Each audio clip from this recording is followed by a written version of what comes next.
Aku hidup sebatang kara di bawah garis kemiskinan, tidak memiliki sanak saudara, serta istri dan anak pun tidak punya. Sehari-hari dapat makan dari belas kasihan orang. Semakin hari usiaku semakin tua. Tidak tahu sampai kapan aku hidup begini. Ibarat pepatah mengatakan, hidup segan mati pun tak mau. Inilah kehidupanku hingga sekarang. Perkenalkan, namaku Surip Sastro. Biasa dipanggil Mbah Surip. Berasal dari Desa Plantungan, Kecamatan Blora, Kabupaten Blora. Kelahiran tahun 1919. Usiaku kini jalan 105 tahun.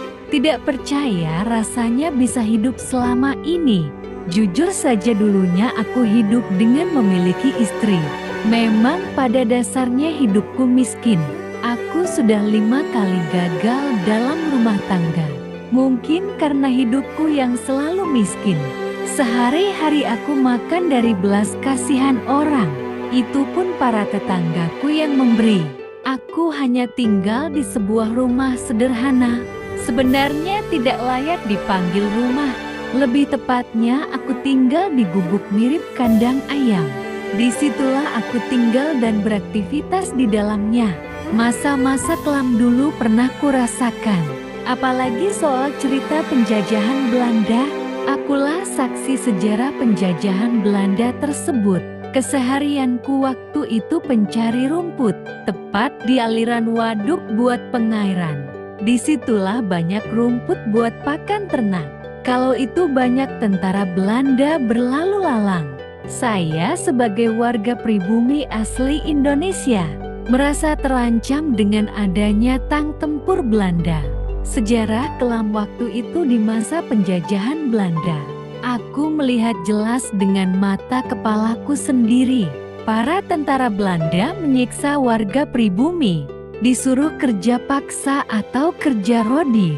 Semua taruhan nyawa termasuk aku jadi korbannya. Hari silih berganti hidupku sebatang kara. Mantan-mantan istriku semuanya meninggal dunia. Dari pernikahanku yang kelima kali, aku tidak memiliki keturunan, bahkan keluarga pun tidak punya. Seperti inilah kehidupanku sekarang.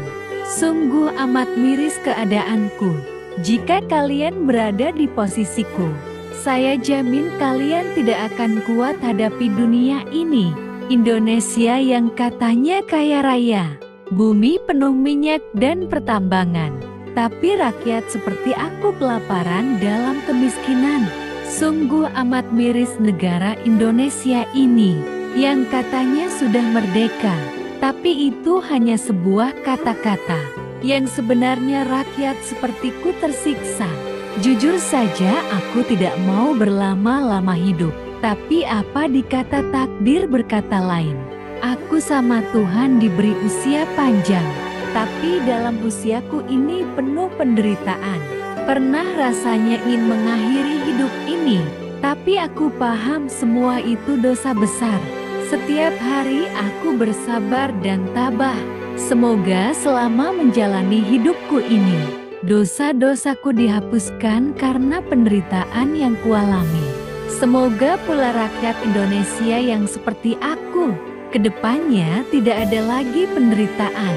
Para pejabat pemerintahan bisa adil dan jujur.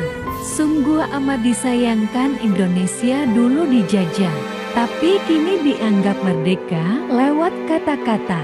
Tapi fakta sebenarnya, kejahatan merajalela yang dilakukan oleh para pejabat, korupsi besar-besaran dan terang-terangan, tidak lagi menimbulkan rasa malu malah bangga.